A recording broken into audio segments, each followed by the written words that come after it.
সংবিধানের নাম আওয়াজ করে বলুন কি? আফ্রিকা বা মানব জাতির জীবন পরিচালনার জন্য একটি সংবিধান দান করেছেন। সেই সংবিধানের নাম হলো কোরআনে কারীম, আল কোরআন।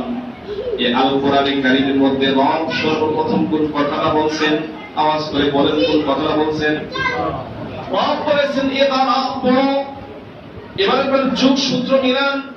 মানুষের জীবন পরিচালনার জন্য যা কিছু প্রয়োজন রব সবার আগে সৃষ্টি করলেন কলম। মানব জাতির জীবন পরিচালনার জন্য যে সংবিধান রব দান করলেন, এর মধ্যে সবার আগে বললেন পড়ো। আমরা একটা কথা বলে থাকি, পড়ালেখা করে যে গাড়ি ঘোড়ায়, আওয়াজ করে বলুন, পড়ালেখায় করে যে গাড়ি ঘোড়ায় চড়েছি। পড়া এবং লেখা, কেউ পড়তে জানে কিন্তু লিখতে জানে না, অথবা কেউ লিখতে জানে কিন্তু পড়তে জানে না। লিখতে জানে, পড়তে জানে না, পড়তে জানে, লিখতে জানে না, তারা শিক্ষিত বলে না।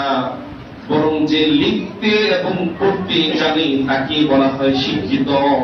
তাহলে বোঝা গেল মানুষের দুনিয়ায় সবকিছু সৃষ্টির আগে রব কলম সৃষ্টি করেছেন। মানুষের জীবন পরিচালনার জন্য রব সর্বাগ্রে বলেছেন পড়ো।